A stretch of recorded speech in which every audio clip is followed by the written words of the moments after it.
Finally here this season. Seth and I, looking dapper and very professional over there, we're going to have ourselves a good conversation about Patrick Mahomes, about what he's about to do, and about this NFL season that's about to kick off. But we got to get after it because there's just so much. Welcome to RGR Football.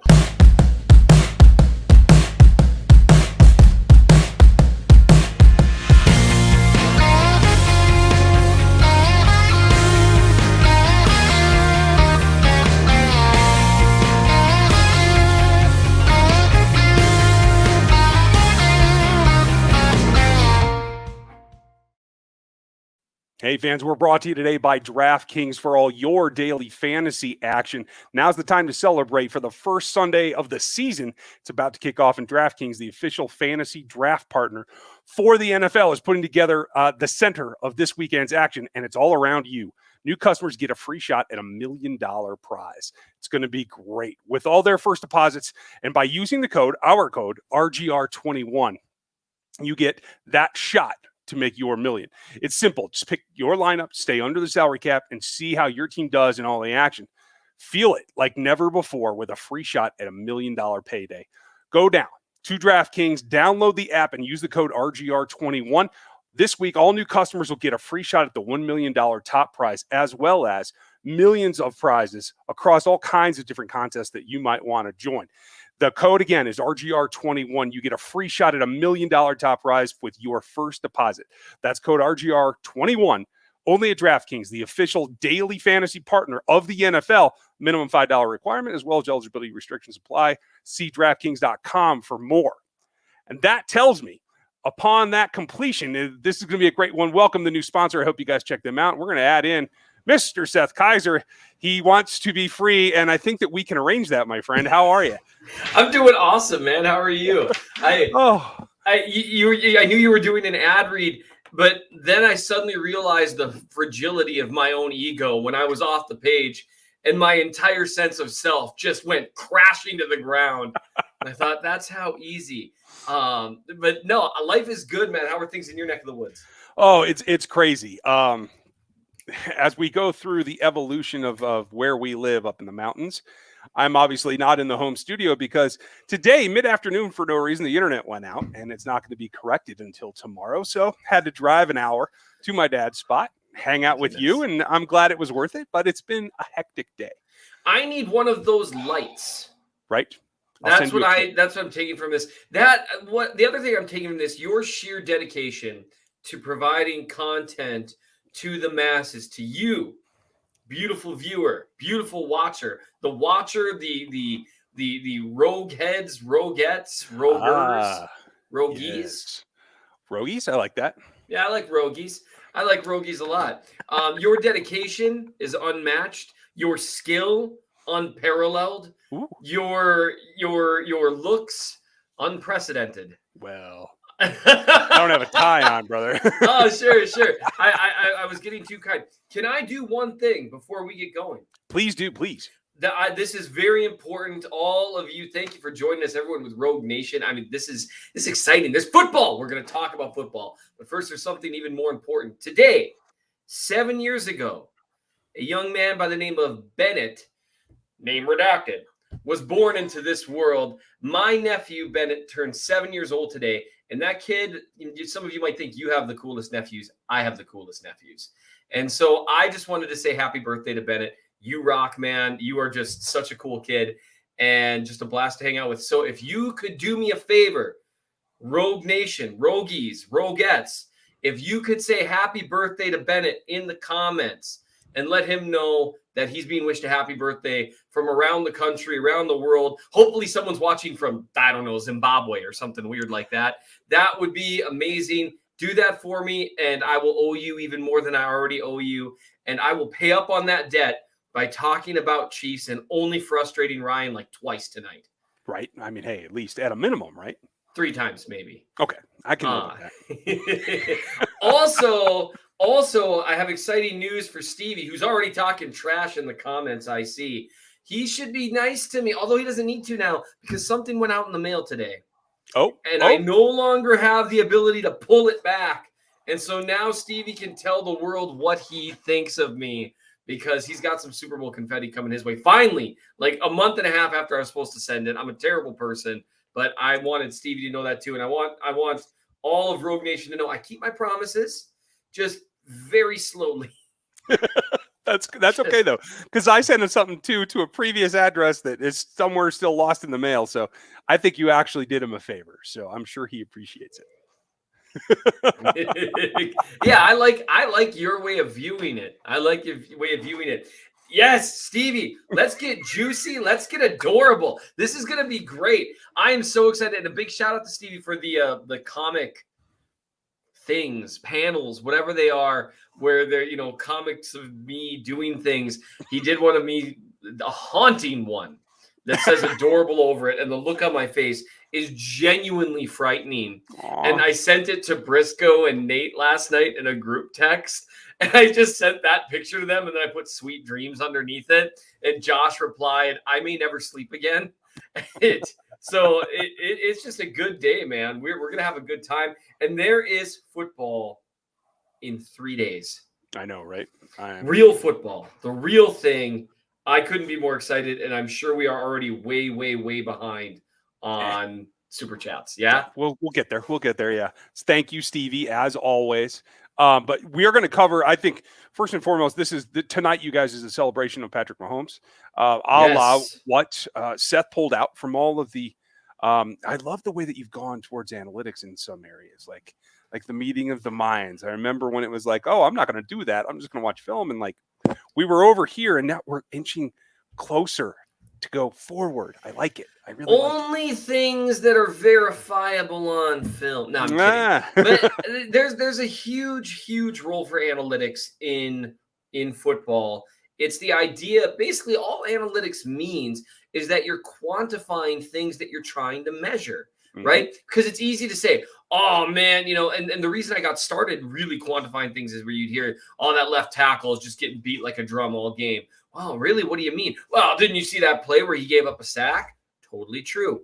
What about the other 59? And by quantifying how he did that, that's analytics. It's just information. And so information is a good thing. And yes, I had more fun than is legal, I'm pretty sure, in like 48 states. Just putting together all the charts I've seen of Patrick Mahomes being ridiculous. That was so much fun. I'm assuming that's what you're talking about. Yeah, MinnesotaChiefsFan.substack.com or bit.ly/Seth really hates money. But this one, I think I made this free for everyone. I did. It's called the Outlier, not the Outlier, because people were mean to me about how I pronounce that. I get bullied online a lot. It must be me. The Outlier. Patrick Mahomes keeps breaking charts. Ryan, what was your favorite chart that Patrick Mahomes broke? The only one that I care about is the one where, what is it? It's like first down, whatever, where he's like way here. I got to do this backwards. He's way out here when the rest of the crew is like in here, It's hilarious. The one where he stands out the most is how he performs in expected points added per play, which we'll get into what that is in just a minute. We've talked about it here before, but we can, because it really helps people understand it. EPA per play, and then third down conversion rate on 3rd and 6+. It really is, to make sure to do what you did. So in those charts, obviously up and to the right is a good thing. So you've got like the really good quarterbacks here, and then kind of the bad quarterbacks here, and then all by himself. Literally the only data point is Patrick Mahomes right here. He literally messes with the rest of the chart. These guys who are in the middle are supposed to be over here, but they're not, because there's just one dude. You know that one kid in class that just wrecked the curve for everyone else? I think his name was Kaiser. Yeah, wow. It just depends on which class it was. But yes. I tell you what, he reminds me of that shot in Star Wars where like there's this cluster of stars and ships, and then there's the Death Star way out there. Just way out there. That is exactly right, the Death Star. And so what that shows is in the most obvious passing down situations, and someone else accounted for this in situations where it was 70% or more likely that they throw the ball from a historical sense, trailing, late downs, that sort of thing. Mahomes is twice as good as anyone else in moving the ball consistently and in converting. He's a full 4 percentage points higher, which that might not sound crazy, but 36% versus 32% is a lot. And it's just so much fun to watch and just see it quantified, how what he's doing is unprecedented and how he just stands out above the whole crowd. I'm totally with you. And Matt Francis, yes, that was funny. We're not going to do a Manscaped ad on here because along with how meteoric Patrick Mahomes is, so is that ad. It's very difficult to do. I'm glad that you guys are interested in Frank. I don't know that I have a feel for it. I haven't seen him, and because he hasn't been in practice, I'm going to wait till I do see him. How do you feel? That's exactly it. I mean, hamstrings are tough. Someone offered a decent theory to me in terms of Clark that he might be viewed differently if he didn't always play through injuries. Mm-hmm. Like he might be viewed as injury prone maybe at this point, but he might still be viewed as a really, really, really good player. But he plays through virtually everything. And he's going to try to play with a tough hammy. Maybe he plays well, maybe he doesn't. I didn't hear a ton about him one way or another at training camp. It started off pretty well for him, and then the hamstring started to bother him. So we'll just kind of see how it goes. But the hamstrings are tough. Those can linger for an entire season. Yeah, you're not wrong. And Stevie, this show is brought to you by Gooch and Ben quite often, but it's the width, the girth of Rogue Nation always helps, including DraftKings. So if you guys would check that out, that would go a long way. They're a new sponsor, so we would like to make them happy on the first go. And speaking of Ben, here he is. Bada boom. Thank you, Ben, as always. I'm trying to convince my wife, by the way, to let me call her on the air. So far, she has said a resounding and emphatic no. Would she pick it up if I called her on the air? I think the more no, never mind. That's an ambush, and you'll get in trouble. Yeah, the more important question is, would she change the locks before I came home? To which the answer is probably. Or she might just shoot me when I walk through the door. Either way, very girthy, which, by the way, I let that one slide, Ryan. I covered it as fast as I could. It's about the girth of Rogue Nation. We should really talk about that. And from Ben, just to move out of that as quickly as possible, how will the secondary rotation look? Right now, no Tyron. In fact, folks, make sure, huge show tomorrow, enormous show tomorrow. Make sure everybody watches it. Make sure all your friends watch it. It is our kickoff game plan, and that's the show I do on Fridays. Dan's going to be with me for a while. Matt Derrick's going to be with me a while. And check this out. Coach Vaz is going to do a session on the Spagnuolo defense tomorrow, with and without Tyron. At least the part that I could do. Members, you'll get the extra section that is full of adult language that doesn't go out here in the public sector very well. But very enormous. Spread the word. Tomorrow's going to be a great kickoff to the season. And this rotation is very much part of that because, and Vass pointed this out quite a bit, about what Tyron does, not only as when he drops into the nickel, when he plays that robber role, but in particular in too high when he's the guy running the middle. In what used to be a Tampa 2 linebacker role. This, I think, they said today they have two plans, an A and a B, with or without Tyron, and I think that is really understating just how different those things have to be. Right. That's really interesting, and I would just encourage everyone to tune in. I would be appearing, but I'm going to be on the road, heading towards Kansas City. Right. Check it in Des Moines. Hey, shout out to anyone who's from Des Moines. And be with the fam. Otherwise, I'd join you. But I mean, I'm going to Kansas City. Kansas City, here I come. It's going to be awesome. But Coach Vass in particular, you should watch, obviously, everyone. But Vass, you'll learn a lot hearing him talk. Very few are able to articulate complicated stuff as well as he does. Mm-hmm. I've had people tell me that I articulate stuff well, but that's because I'm mostly talking about pretty simple stuff. I keep it right. How low can I get here and still be on the screen? I keep it right around here when I'm talking football because that's where I live. I'm like, the hitch white dude dance. I stay in my lane. I stay where I live. Good at that. Whereas Vass is able to take stuff that's up here and bring it down in a way that people like me can understand, which is always super impressive. So that'll be exciting. Matthew, it changes things. Mm-hmm. It alters who they play and probably some of the stuff they do schematically. My guess would be their plan B would be, they just play a lot of Sorensen and Thornhill. a lot of too high sets. Maybe you do more with Thornhill on the back end and you let, if you trust Armani Watts or someone to come in and play close to the line of scrimmage or have Sorensen play there, Watts in the middle of the field. That's the plan that you prefer. You don't like Watts close to the line of scrimmage? No, I want Fenton in there instead of Watts. I'll put Fenton in at safety. I don't care. I think Fenton can play the robber. He is my preferred. If I'm on that staff, I'm pushing him to play. Absolutely. And that's something that really, I think, should get looked at very, very strong by them. Some of the things that they ask Matthew to do are things that Fenton can do pretty well. Mm-hmm. Not at the same level as Matthew, of course, but pretty well would mean you can maybe not bring down the overall level of the defense all that much by having a guy, at least for one game, where you can kind of scheme around it.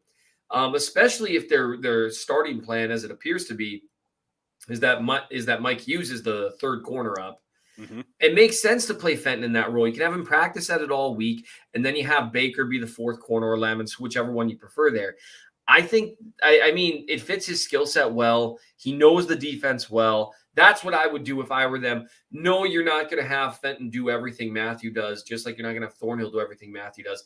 I think you're going to have a smorgasbord where Thornhill does some of the stuff Matthew does, Fenton does some of the stuff Matthew does, and Snead does some of the stuff Matthew does. Yeah, I'm totally with you there. That's exactly what I do. And Ben, hopefully we'll see that materialize. We should know in warm-ups who's looking like they're going to be with the group. Make sure you watch the Twitter feeds from the beat reporters like Nate and Matt, and we'll get that covered for you. Absolutely. Matt Francis, thank you very much. I don't know what that was for, but cheers. Yeah. Brett Silver. The black and silver makes an impression in court, folks. I swear. It really is. I'm a creature of habit, and usually Thursday is a day that I wear a black shirt. It's just where I'm up in the rotation. And it's red. See that red? There is red. Red goes a long way, I'm pretty sure. The silver doesn't count because, let's be honest, the Raiders are a poverty franchise disguised as a rival. So, aww. Stevie Keys, thanks for the super chat to Bennett as well. That was a happy birthday. I scrolled too slow. I apologize. And Stevie's funding this whole show, evidently. Don't worry, Seth. USPS hates me, and they got your back. I had a package this week that had been in Wichita, then Columbia, then back to watch Wichita to Dallas to Wichita. Good Lord, man. Stevie, just give him a map. Yeah, just call them and just say, where are you? I'm going to come pick it up. Just leave it wherever it is. I'll be there. Gunner, biggest defensive threat this week, Myles Garrett or Clowney? New Browns secondary. Garrett. Easily. It's not even close. They have some good players in that secondary, but they haven't played together before. Not when the real bullets are flying. And quite frankly, everybody that's good in there has a propensity for getting hurt. So let's take it easy and see what happens when Tyreek tries to break some ankles. Mm-hmm. Yeah, and Garrett's he's an animal. I fully expect there to be some panic this week about after the game, no matter how well the Chiefs play. I fully expect there to be some panic about Orlando Brown because no one comes out on top against Garrett. They can maybe fight him to a standstill. And Brown's played Garrett. I mean, and I've watched it, and they go back and forth. Everybody gets a couple of wins, a lot of neutrals. If he goes back and forth with Garrett and gives up like a couple hits and a sack, people are going to be upset. Let me just tell you, against Myles Garrett, that's not bad at all. And so we'll kind of see how it goes. But one of the reasons you go with Brown, and you and I talked about this, despite Brown being such a different player from Fisher and having a few concerns with foot speed and stuff. Although, man, once the game started, all those conversations about practice reps, where was the pressure? He had a really tough loss to the inside against the Cardinals. Where even when he loses, though, it's these long routes. Just being a huge dude, it pays a lot of dividends because even when you lose, it takes a long time to run around a guy that's like 30 feet long, however long he is. He's very girthy, might say. Oh, there you go. Just like Stevie just said, thanks. Yes. It's the wingspan, the arm length that allows him to recover. And quite frankly, I know that his feet are a touch slow. They always have been. They certainly were in college. Like I had a very low grade on him athletically. Right. But he flips his hips to open those up to compensate for that better than he used to. Yep, and he's able to chase down and send guys wide time after time. And guys trying to convert speed to power with him just aren't able to move him the way a lot of people are. Now, someone can. It's going to be Garrett. Just a quick side note. Someone told me, hold on, I saw it for just a second. Susan, thank you. She says she likes the tie. Oh, that's nice. Right. You're I way do ahead too. in the Thank you, chat than me. Susan. I've seen no support for you yet. I'm a couple minutes behind. But Garrett's easily the biggest threat. He's one of the best defensive players in the NFL.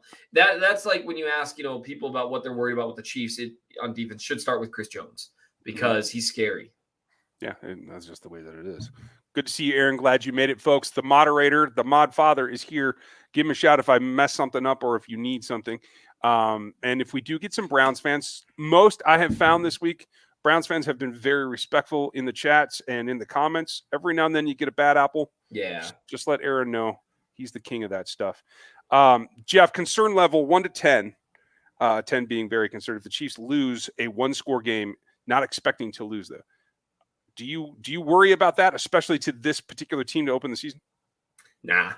I'm not going to worry about a one-score loss early in the season. Obviously, since there's only, a single, bye week, that makes things really important in terms of getting as many wins as possible. And I appreciate that the Chiefs talked about that losses in September can hurt you later on because, it's going to come down to a game probably. And that's a big deal. But, the Browns are supposed to be good. They've got a talented roster, got a good offense, good defense. You lose to a team like that, it'll be disappointing because the Chiefs generally start off really well. Yeah. But, a one-score game, it really is the anything can happen league. That's going to happen sometimes. They're going to get got occasionally. So my concern level with that would be like a 1. Yeah. Okay. I'm not concerned about it either. I will tell you this, guys. They're going to lose some games this year. It's just going to happen. But if everyone is correct in projecting the Browns to be a true leader in their particular division, which is a tough division, then I think you can take that away with respect, although I don't see that happening. But, Jeff, thank you for the question and for the support. Ben, trying to keep it real, is our defense missing too many parts? Yeah, it's a challenge. Stopping Nick Chubb, stopping Odell Beckham without Tyron, who I would have bracketed him with specifically, because I don't think you can allow Snead to travel because you don't have the other guy that can travel. So I would have moved Tyron around just to bracket him. It does make it tough if neither of those guys are on the field. I think in terms of guys being out, the only one that really worries me right now is Matthew. Willie Gay Jr., having him out there would be great, but they played a lot of games last year without Willie Gay Jr. and were able to do pretty well against the same Browns offense without Willie Gay Jr. And so that's an oversimplification. Every year is different, but he's more of a ceiling raiser than like a floor destroyer, I think, as long as Anthony Hitchens keeps playing the way he played this preseason. That's a big deal. It's gone underrated and not talked about enough, as Hitchens has looked by far the best version of himself so far. And that whole, he dropped, 10 pounds, whatever it was. He looks faster. Yeah, I agree with you completely. That's a big deal. And so if Hitch keeps playing like that's going to level that out. Clark playing wounded, the reality is Clark played average last year. Yeah. And so that's not, I'm not relying on Clark. Whereas Matthew, that's the big deal. So I wouldn't say it's about the fact that they've got too many things going on. It's the Matthew thing. Okay, that's fair. I just like to see them be a little bit, to start the season. I'd like to see everybody out there. Call me crazy. Thank you, Travis, though. And thank you, Ben, as always. Eric Schneider's got one. Jones and the rest of the D-line beat Baker like a drum. Making things easier on the secondary. I don't know. That O-line's good. I'm really intrigued to see Bitonio versus Jarran Reed. I think that's going to be one of the matchups of the day, to tell you the truth. I do feel like Chris Jones is going to have a matchup he can exploit, and I'm comfortable with that. But how much pressure they get, I think, is going to be directly consumed by how fast they're making the point to get the ball out. And I have a feeling that Stefanski is smart enough to understand that if he keeps his offense on pace, either with the run and the play action or just getting the ball out quickly, that's going to help him balance that. But that's where I'm at, Eric. And thank you, Eric, for the support. We appreciate it. So I want to get back as we're starting to get caught up. I'm nearly there. The biggest takeaway from you that we can apply to Patrick Mahomes as he goes into this game, being QB1, being, the top of the NFL 100, I don't see him as a guy that takes that on as pressure. I don't know how you feel, but I do feel that he feels an edge from that loss in the Super Bowl. Like, I feel like he's still pretty pissed off about it, just simmering underneath. I don't want to see him push too hard. Do you feel that he's like in a good headspace here to just come out and roll with it, or are you concerned about anything? I think with Mahomes, it seems like anytime he gets a little too amped up, you see some overthrows and that kind of stuff. And so I think you'll probably see that early, would be my guess. We saw that in the first game of the preseason. And then you saw by the third game of the preseason, he was just, I mean, it was now, Minnesota had a tough defense last year. As in tough as in they weren't very good. It was a tough year to be in Minnesota. But I just, it's easy to take for granted the idea that Mahomes will always be in the right headspace and always kind of do the right thing and think the right thing. But man, it's hard to not take that for granted after 3 years of seeing it, or 4 years really, because even his rookie year sitting, I mean, he did all the right things. He said all the right things. And so I don't know, maybe we've reached this point where, like, you know how you know that a parent has really loved their kid is if they just take them so for granted that the kid, like, by the time they're like a teenager, they're just like, yeah, you love me. I don't care, whatever. Shut up. It's just like, I feel like that's where we're at with Patrick Mahomes, where it's so easy to take him for granted. I think that he tends to seem to take everything and figure out a way to turn it into motivation. So I'm guessing that number one thing is, wow, what an honor. I'm going to prove them right, as opposed to anything else. That would be my guess. I think he'll be amped up. I'm curious if they don't try to take advantage of this new O-line, do a few things, a few shorter looks early, just to kind of let him get out of his system and, get into a rhythm. Or on the flip side, see if he can heave it 80 yards the first snap. Just let him take advantage of all that jitteriness and just let it all out. Go on, get it out of your system. I like that. Good Lord. Knowing now that you've said it out loud, it'll probably happen. If you had to line up Chris Jones against a Browns O-line, who would you line him up against to maximize success? It wouldn't be Teller, I'll tell you that. And quite frankly, it wouldn't be Bitonio for me. Bitonio moves his feet enough to nearly combat Chris's speed. I think Chris still wins. When you rack it all up at the end of the day, I think Chris wins that matchup, but I don't think that it's going away. I want to say, what is it? The right guard. I can't remember his name off the top of my head. The right guard's Teller. Okay, no, I'm sorry. The right tackle is what I'm talking about. Yeah, Conklin. He's a good power. He right downhill in the run game. I think he does a pretty good 45 set. But if they have to get vertical, if they put him in third and long, I think Chris has the advantage there in getting him to really have to kick and gain depth. I think that's all what Chris Jones is looking for. So look for early downs, especially that if I know Spags, if they can come out and blitz a little bit, catch somebody for a 2-yard loss or whatever, and put them behind the chain so they get third and long. I feel like that's where you're going to see Chris Jones explode. Sure. For me, I think it's actually this might be a game where you see why that move to defensive end could be a really good thing for Jones, because they have an excellent interior line in Bitonio, Treader, and Teller, especially. Teller's a freak. Although, let me just tell you, Jones handed it to Teller a few times in a way that, you just don't see it. And that's one way you know how great Jones is, because he will at times just beat the Wyatt Tellers and the Quentin Nelsons of the world like a drum, and no one does that to those guys.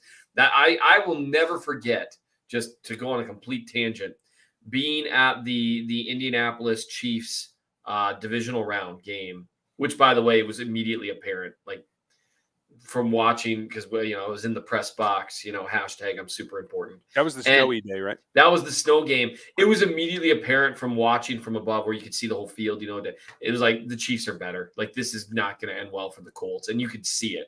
Yeah. But I could not stop watching Nelson and Jones, because those two were just destroying each other. It was awesome. But this game is an example, because their left tackle is not anyone particularly special. Quick, tell me a fact about Jedrick Wills Jr. Second-year player, plays high. I hate you so much. I Right know. Now. I mean, what are you you going to do? You could just. You're such a scumbag.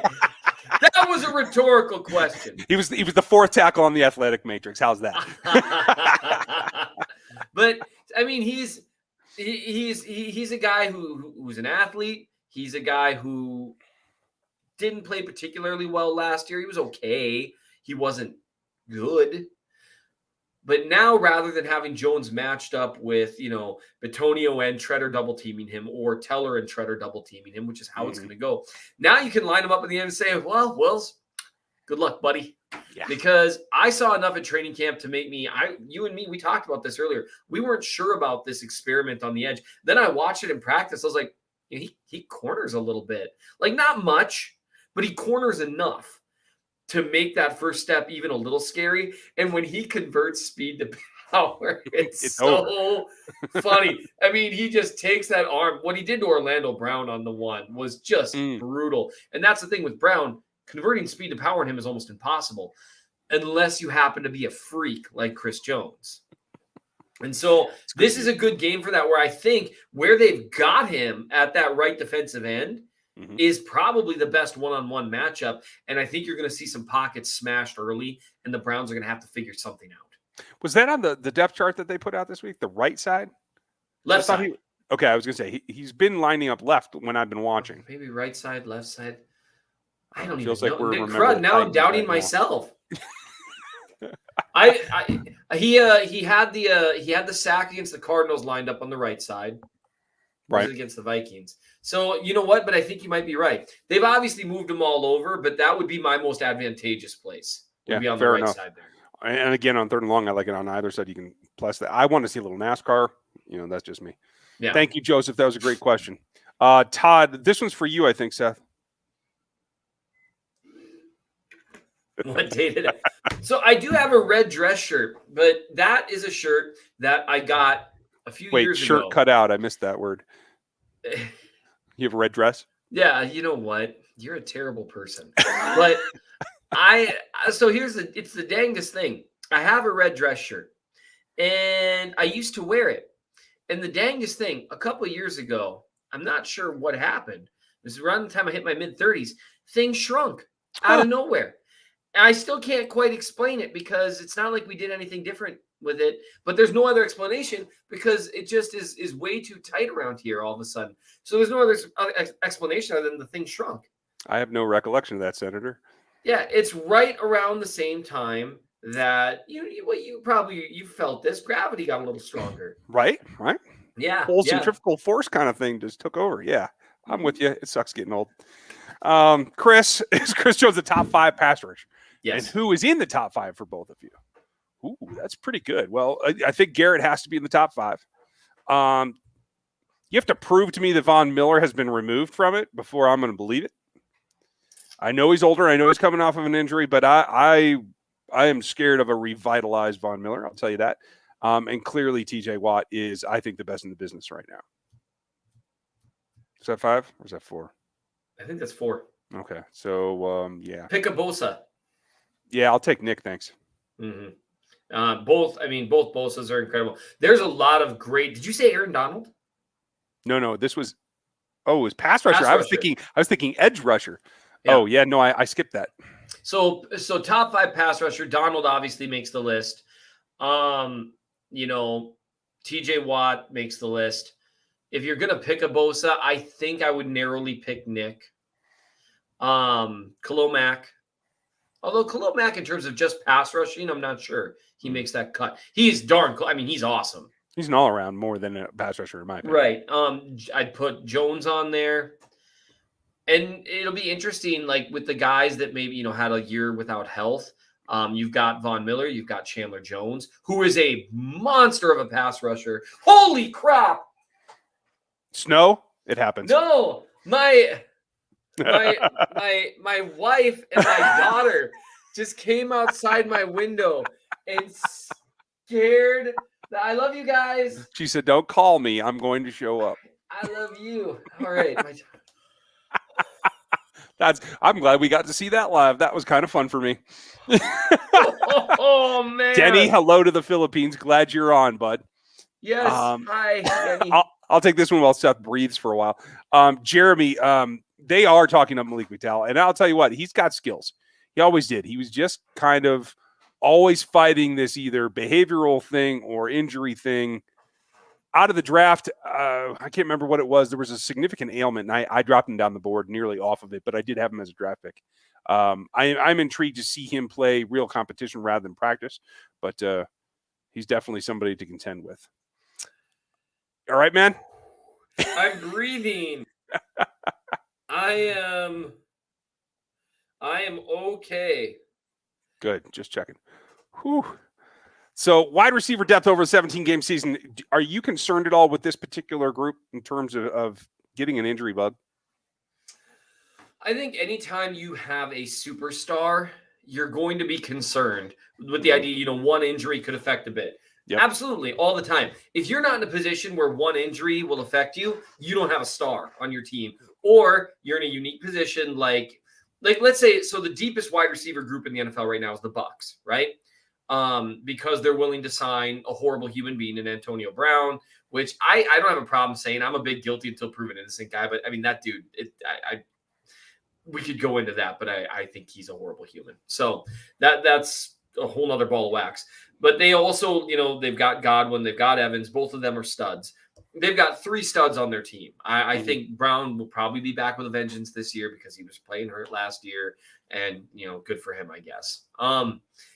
They've got depth, but even for them, it's not like they would be unaffected by Mike Evans getting injured, right? It's not like they'd be unaffected if Brown or Godwin got, injured, like actually injured, had to miss time.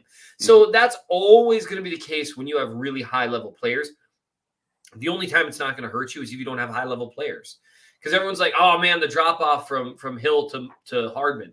Absolutely. If your drop-off from your best wide receiver to your second best wide receiver isn't at least a fair amount, either you've gotten very lucky here or this dude ain't it. Yeah. If you got a bunch of 2s and 3s, there's no difference, right? Absolutely. I'm totally with you. Where they're at, there's always going to be a drop from there. But I don't see an injury bug because or a longevity thing because of 17 games, you guys. So I wouldn't worry about that part, Jeff. Right. Alex, what's your expectations for Nick Bolt this weekend? I keep going back and forth on this. It is one of those situations where I could see them surprising us and playing him more than we think. Mm-hmm.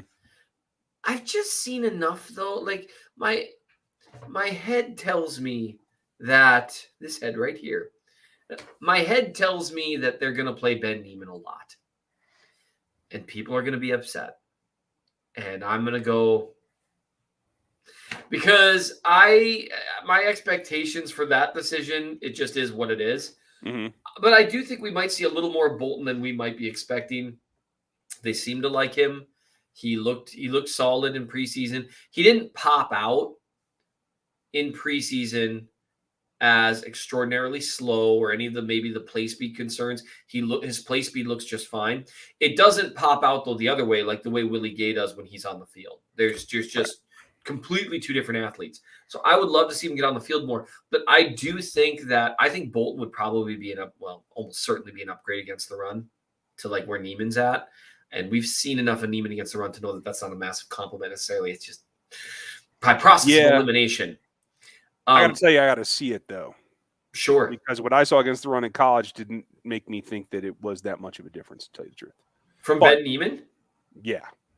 Really? So did you think he was excellent in coverage, or do you hate the pick? No, I don't hate the pick at all. I think it's definitely a middle linebacker pick, not a will pick. And the idea of playing him next to Hitch was something that I was adamantly against because that's what everybody's reaction was initially. And that's not it. It's a 1-for-1 transfer. I think he's okay against the run. I think if he can get into the hole, he's instinctual. If he's there, he generally does a good job. But if somebody gets to the second level on him, I don't like his change of direction, or at least I didn't in college enough to make up for that lack of instinct on a given play. And so that's the reason why I would protect him and play Ben Niemann this week, rather than throwing him to the Wolves week 1 against Nick Chubb and Kareem Hunt. Like I would not ruin his confidence. I think he has to play with his instincts in order to be effective, and I think that you need to protect that a little bit. That makes sense. It's fascinating, and there's a larger conversation to be had here, though. And I obviously asked you, is a loaded question there, Yeah. but it is interesting to me because if you think that there's not much of a difference between him and Ben Niemann versus the run, because I think Ben Niemann is terrible against the run, but that might be a difference of opinion in that you and I have, and you don't think Bolton is awesome against the pass, and if maybe he's average or above average, then what you got is a guy who's bad against the run and not really that good against the pass. That's not a second-round pick. No, I had him as a low third. Ooh, man, why do you hate Mizzou? I think it's and that's the funny thing is I don't. I mean, I know. I only got injured at one place in my college career. It was Mizzou, but hey, I'm just waiting for a Mizzou fan to just lose their mind. Is there an anti-super chat where people can pull money from? Because that would be a hilarious feature. Like, this is linked directly to Ryan's checking account. Hey, pull money out. Way to give people ideas. Thanks. Yeah, no, but what I'm basing that partially on is I thought Ben Niemann was good against, not only particularly good against the pass, but much better against the run in 19 and in 18. And I see him as having lost some pounds as well. I see him moving like he did 2 or 3 seasons ago when he was first in the league. And if he does that, I think his game has come up.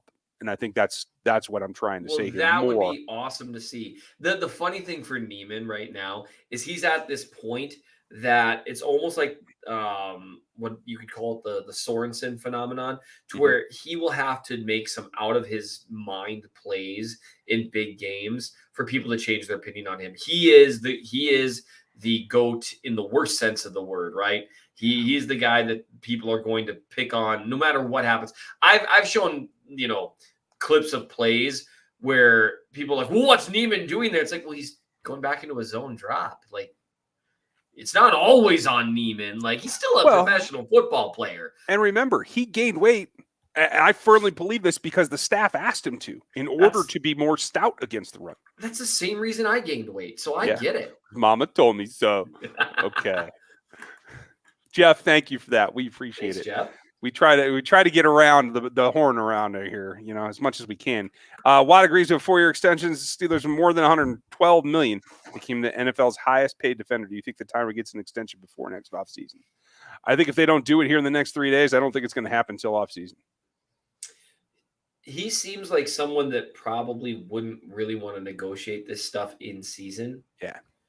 But to be fair, that's what agents are for. Like, it would be, I've always thought it's interesting that players and teams draw this line for in-season contract talks. And we've seen the Chiefs usually draw that line, but not always. True. I would say this is an exception, though the one problem is, and this is something where you get into the personal side of things, contract negotiations are tough. One of my favorite things about, you remember that book that got brought up in the Last Dance documentary, The Jordan Rules, that Sam Smith wrote in like 91, 92. One of the things, great book. But one of the things it talked about was some behind the scenes stuff with like contract negotiations where like Jerry Krause basically told Horace Grant, like, you're not worth a big contract. Like, AC Green's good. He's way better than you. And this is what he got. Here's the deal. That's what happens in negotiations. Players, agents, they'll have a book. They'll bring it to the team. They'll have whatever stats in there, whatever player comparisons, all that kind of stuff. And it is the team's job, because it's a contract negotiation, to look at that. And, when Tyrann Mathieu shows it to them, to go, well, Jamal Adams, well, wait a minute. Jamal Adams is bigger than you. He's younger than you. And all this stuff. And that crap gets personal, man. Like, and it's just business. It really is. But I can see why players from their perspective, and maybe even teams, say, let's not do that during the season. Right. That's not going to do anyone any good. So if they're able to have it to where it's just about monetary stuff, right? Mm-hmm. I think they should definitely keep those lines of communication open, because it really would be a tough thing for the Chiefs if Brown and Mathieu go into next season without contracts, because they have to franchise Brown. They have to. Yeah. And, especially when you see that he has to make a transition to this offense. It's not going to be all roses here, folks. So be prepared. There's going to be some losses for him tomorrow or Sunday. Definitely. But you have to not overreact to them is I think my point. So thank you, Info. Also, hey, that TJ Watt deal makes Chris Jones look like a bargain. Right? It's funny how that comes around. And that's the thing is I still would have I'm guessing that it's longevity. It's the number of years that is more of the problem than the money for Tyron and the Chiefs right now. And so Yep. I had hoped they had beaten not only Watt, but Adams to the table and gotten it done. But I don't know if that's going to happen. Right. Yeah, and I don't think Watt is really going to affect Matthew. I mean, it's just it just isn't like that. I'm curious. I really wish I was privy to negotiations just because it would be interesting to know what the starting point for Matthew's camp was. Some of the stuff that he says, I mean, he's a prideful guy and he's very clear about how he views himself. He could be asking for top cornerback money. And the Chiefs are saying, look, dude, and so it'll be interesting. Oh man, I'm gonna be a killjoy here. I can already tell with this next question. I'll let you start it and then I'll take the heat for you. He did a really nice interview. Oh man, I'm gonna say Matt's name wrong again. How do I do this? Verderame. He did a really nice interview with Matt Verderame on the Fan-Sided Crew. He's starting to podcast with The Athletic a little bit. I would say that the way that I heard it framed in his interview was things have taken a little longer than he would have liked, and he's entering some final stages in terms of certain.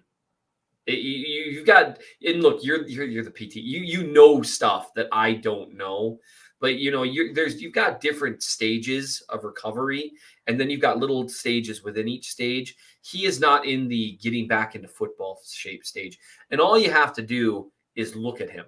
Yeah. He's what do you think? He's 30 pounds lighter? 45. Yeah. And that's good for your back. Yeah. He's trying to heal his back. Exactly. And I'm at the point with how long it's taking to recover. I'll be honest. I love Mitch Schwartz. And in a perfect world, that dude would come back and play for 5 more years and go to the Hall of Fame because he deserves it. He is so great. I'm also at the point where, like, not even on nearly the level he does, but I have some back issues from my time working in the oil patch and that kind of stuff. I don't wish that on anybody. Go live your life, dude. Yeah. You're a chef. He's going to provide unbelievable coverage of the NFL. Hopefully here, Jeff. Come on, or yeah, Mitch. well, Jeff, yeah, you Jeff too. They're both awesome. And so for me, I don't see it in his future. So Ryan, I've started being the wet blanket. No, you're fine. He's very, very light, you guys, and recovery from I don't know what it was. I've never seen the release. If it was vertebral fusing, if it was something more muscular, he's at the stage of recovering from physical therapy. He's completing that. That is nowhere near. That's being an average Joe that can walk around on the street and not, like break down in pain. That's a long, long, long, long, long way from being an NFL tackle. I don't think Mitch will play again. I wish him the best. And quite frankly, he might be a better broadcaster, whether it's football or food or whatever, than he was a player. That's how good I think he's going to be at that. I think he's going to be great. Move on to the next thing. Yep. I think him and Alex Smith are both going to be phenomenal broadcast types. We talk about people that had injuries, kind of cut some things short. Yeah. You guys, I know I'm behind on Super Chats and I'm way behind in the chat, so I'm just going to take a couple of things. Susan, I saw something you posted about Matthew. Remember where you're sourcing things from. A Twitter account from somebody that doesn't have any inside information. I wouldn't base your opinions on that. I've been burnt before, and I won't do that. Saunders can dominate. I think the injury put him back pretty drastically last year. I think he will get back there. Let's see how he rotates in to start this particular week. Holly, Holly, what have you done to your avatar? Oh my. Does our defense stand a chance against the Browns if Matthew was unable to play due to COVID? Sure. Are they going to give up more yards and plays? Yes. Yeah, one thing people need to remember, this is not, they're not playing the Bucs. Like, they're not, and who knows, maybe the Browns will have an awesome offense this year, but they were like a fringe top 10 offense last year. Mm-hmm. And who knows, maybe Odell really does look like himself. Maybe that with that offensive line, maybe Baker takes another step forward. If all those things happen, they'll have a really, really good offense here. But we'll see. Yeah. We'll absolutely see, because maybe Baker takes another step forward. Yeah. That's what it's contingent on. And maybe Chris Jones does not devour their tackles alive. Maybe. Yeah. Maybe not. I don't know. Who knows? Maybe Fenton comes up with 2 picks. I don't care. Yeah. I'm telling you. Maybe Fenton comes up with 2 picks. Holly, I only mean to tease you because, I mean, that one is just – that looks more like Trevor Lawrence coming off the field in Florida than anything else. If you guys want to join the Thompson fan club, Holly is the leader, I'm pretty sure. And there's along with my daughter Isabel, who just scared the ever-loving daylights out of me. Yeah, Patrick Mahomes is still her favorite player, but Townsend is second because the punting session, she couldn't believe how far he can kick the football. Yeah, which, to be fair, when you see it live, you're like, whoa. I mean, because it's crazy how far these guys can kick a football. It really is. It is talent. I'll give you that. It's like baseball. It's hard to hit a baseball. Yeah. I still don't care if you do or not, but that's just me. But Holly, thank you for the support. And folks, if you want to talk to Holly about her man crush here, you can do it in the Discord. You just got to become a starting level member. You can do that at a button over there. Sorry, underneath Seth, there's a join button, and that will get you over there. Charlie, do you think this is a revenge game for the Chiefs instead of the Browns? I don't think that it's that point. I don't think there was any animosity from the injury and that choke thing that you were talking about. Do you, Seth? Nah, I think that was just one of those things that happens. It's an unfortunate thing. I don't think it was necessarily intentional. I mean, it wasn't ideal, but I don't think there was intent to injure there. I think the Chiefs, the only team they're going to really have an axe to grind is the Bucs. Yep. Everyone else is just in the way. Yeah. And that's, I think, the way that they view it. And for the Browns, the Chiefs are the boogeyman. Just like they are for the Ravens, just like they are for the Colts, just like they are for the Bills. For the entire AFC, the Chiefs are the boogeyman. Whatever team I might have left out there that might be a contender. Obviously, their whole division. Right. Then that's life at the top. You just don't have revenge games anymore. Right. They lost the Super Bowl, and the Bucs. Just to take a quick detour, the Bucs talked a lot of smack after they won the Super Bowl. But I don't know if you watched the any of the Chiefs players' top 100 things. Mm-mm. A bunch of Bucs players, including Devin White, who talked a lot of trash, said a bunch of really nice things about the Chiefs, like just how good they are, like Travis Kelce especially. And it's kind of interesting. And here's one thing I would say: them's the rules. You win the Super Bowl, you get to talk crap. It was oddly centered around the Chiefs. I think maybe they really kind of bought into the whole we're the underdog thing. But you know what? Them's the rules. It's like when, Winslow Jr., did the peace sign to Hill. And everyone's like, I can't believe he did it. It's like, well, I mean, Hill did it to him. Don't backflip in the end zones. Okay? Yeah, if you don't, and I like a little smack talk. I think it's healthy. And you notice it's not like Hill got mad. Right, he didn't. Because them's the breaks. If you get dunked on, they get to talk. Yep. I never complained when I got dunked on. I'm assuming had I ever been able to dunk, I would have talked a fair amount of trash. Being a 5'9", quarter Japanese dude, I cannot. That quarter comes in handy when you're playing basketball. Yeah. Ben, thank you again. I don't see a comment, but I'll bet you there's one under here. I just want to throw a couple of these out. Matt Francis is Mizzou guy. There's some Rock Chalkers in here. I am not negative towards Mizzou, you guys. I'm positive towards Jayhawks. That's all. Honestly, I will take Mizzou over anybody else in the SEC. I'll tell you that right now today. Well, maybe not Georgia because I got family down there. But Ben, sidelines and slants for Fortson on Sunday? I don't know. I think it's really telling how many and who are the tight ends that are active. Yeah. Because I think, quite frankly, you got to protect Niang a little bit because I think they're going to come after him. I should ask you this. Matt and I had a quick discussion about what if Andy's throwing us a curveball and they start Remmers? That would be weird. I think so too. Because I'm trying to remember. They don't make practice available, I have a hard time feeling like that would have just gone unnoticed that Remmers was taking first team reps all throughout the week. Now, the media doesn't get to watch like they do in training camp. Right. But they do get to watch some stuff. They get warm-ups and drills. That's it. Yeah. I mean, even that would be weird.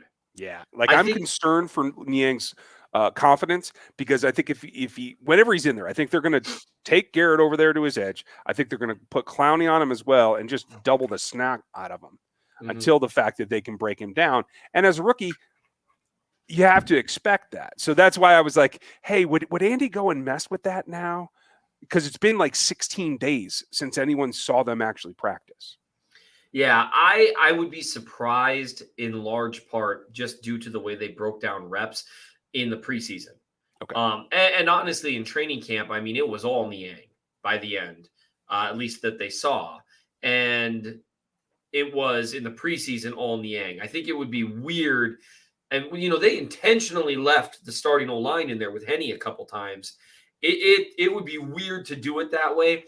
And, yeah, it's going to be a trial by fire. Honestly, I'm sure Orlando Brown's talked to him quite a bit. He's had battles with both these guys. Oh, yeah. He's probably telling him, look, dude, the one good thing, yeah, it's going to be a tough day at the office. But the good news is seeing Garrett, everyone else is going to look a little easier after that. It's just going to be different because there's a lot of great pass rushers in the NFL. And so I think you just got to go with the guy that you think is the best guy. And if you think that's Remmers, then he should be starting. If you think that's Niang, he should be starting, confidence or no confidence. That's kind of where I land. Yeah, no, I agree with you too. I just wonder if Andy's going to try to get cute with that. I will tell you guys this: look for the lift.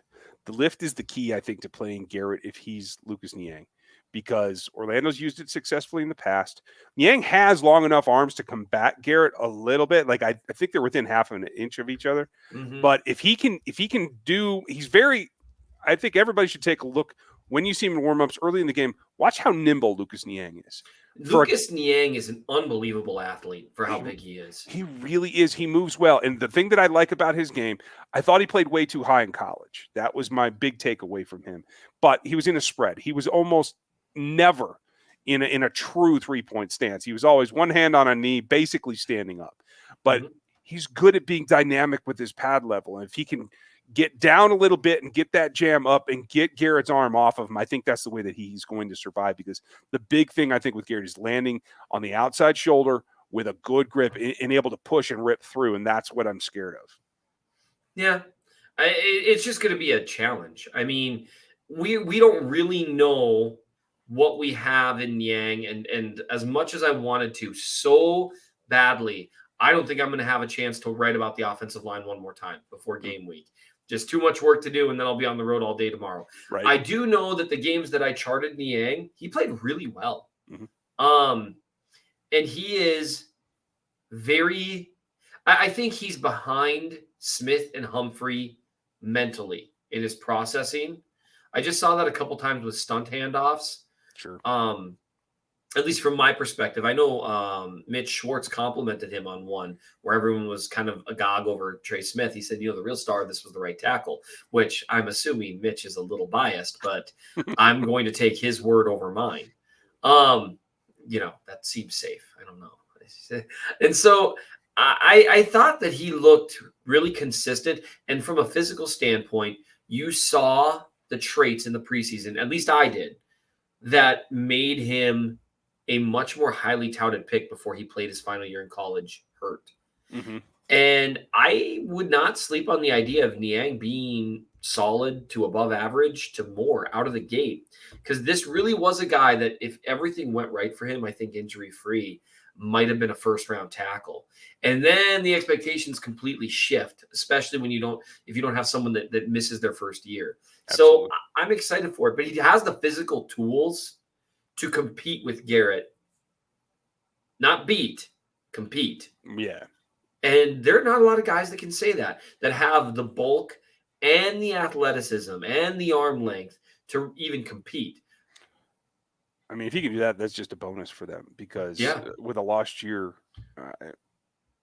he needed to recover so that the hip was functional. I think he did that, and I think that's the big difference. I think that's a huge difference for him. And that's something I'm really excited for him. That lost year, there's a lot to learn, but that gives you a full year to really get healthy. And so I'm excited. I do think he's a guy, everyone's talking about Trey Smith. The best of the three is Creed Humphrey, at least right now. And I really think that's one thing that's going to be apparent after this first week, partly because the interior of the Browns isn't quite as scary. We'll see how Clowney does against them. I think we're going to be hearing more about Creed Humphrey after this week because I think he's the best of the three of them. And I'm not even sure how close it is because he looks really good. I'll be interested to see when he's got stunts coming at him. Let's see how he adjusts. Stack, thank you. I'm glad that you're here for another Super Bowl run as well as with us here on the channel. Tomorrow is the game plan vid. My predictions, Dan's predictions, our keys to victory, as well as Matt Derrick and Coach Vaz. Break it down. Half of the Chiefs defense, the part that we can put out here, and then bonus for the members. Any member that's rookie or above, get in there. And if you are a draft pick, if you're just somebody that hangs out in the chats and that's what you like being a member, you can bump up for a week or whatever and come back down all you want. I think that's the last of the super chats. Scott had a quick question. Is how serious is Willie Gay's injury? Do you expect him to return? I think he'll be pretty quick in the 3-week window after the 3-week absence. As I understand it, it's still not turf toe.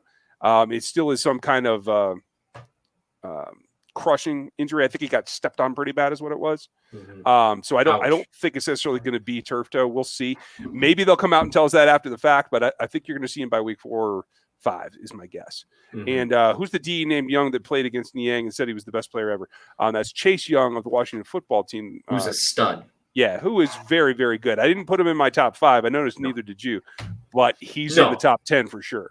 Yeah, he's and in terms of a physical tool set, what makes Young good is a lot of the same things that make Myles Garrett good. In that they're both like speed rusher builds, but supersized. You know what I mean? Where they just have this now. Myles Garrett more so. He's a little more. Maybe? Huh? Girthy, maybe girthy, yeah.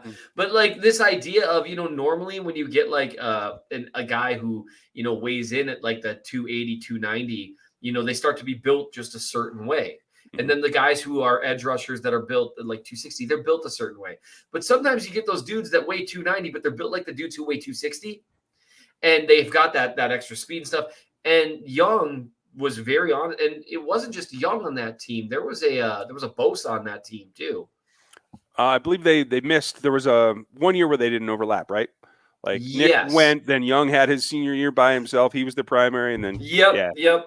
And so but the year they played Niang, that was the year before Bosa went in, because it was the year before he was injured as well.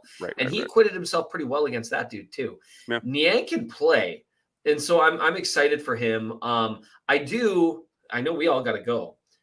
I won't be around tomorrow, so I think I have to give my predictions. Oh, I think that's a great idea. You guys can read all about what he's thinking over there at the Substack. Yes. But yes, please enlighten us. Yes, please do. I probably won't be posting any. Oh, I am going to be posting one thing very, very quickly. Oh man, I'm going to have to find this information very, very quickly. Where is it? Because I will be at the game. It's going to be awesome. I want you fine people to come say hi. Come talk to me. I'm stalling just a little bit because I'm trying to find the text message as to where we will be tailgating. Folks, if you happen to see Big Chief Sean, he's going to be tailgating as well. Hey, I love Big Chief Sean. I think you guys will hang out, and I got a secret for you guys.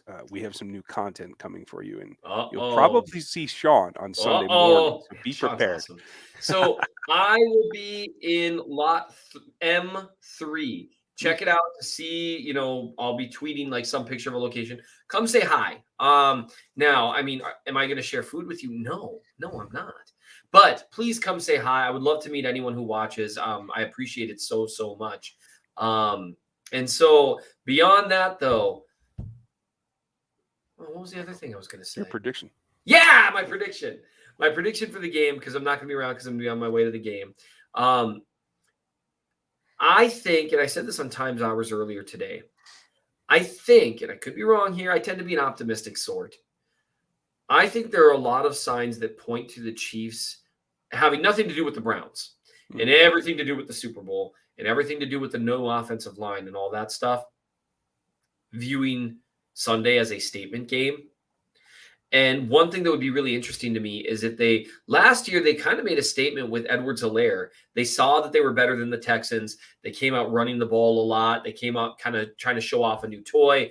Injuries to the offensive line, and then later on to Clyde kind of derailed that plan a little bit. It would not surprise me to see something similar here in which they say we have a very new offensive line that can do things we couldn't do last year in terms of really effectively running the screen game, whether it's, screens, not just to Clyde, but, some tunnel stuff, all that kind of thing. It wouldn't surprise me to see more of that, to run a bunch of gap, to do some things they just couldn't do last year, and to put a bunch of stuff on film to make teams go, oh crap, what do you mean what do you mean you're running in 14? What's going on here? And I think it's an opportunity for them to make a statement that the Super Bowl was not a fluke. The Bucs deserved the win, but that this is a new team and a new line. And I think the Browns might be in the way of that. You never know. Browns are a really good team. Anything could happen. I think the Chiefs hang a 40 burger on them, though. Wow. Okay. And I think they've got enough angst from last year a little bit that Reed keeps his foot on the gas just a little bit longer than normal. Let's make that a habit. I hope that you're right. Folks, if you want to hear mine, you got to watch tomorrow. That's the way that it's going to go. It's going to be a great one. Make sure you spread the word. The game plan videos are a big thing around here, and we're going to make it worth your while. Thank you all for your time. Thank you all for your support and your super chats. The moderator, Aaron, all of our crew, Stevie, Gooch, Dan, a couple of newbies. You guys are going to see them soon. Seth, have a great night and have a safe drive. Yes.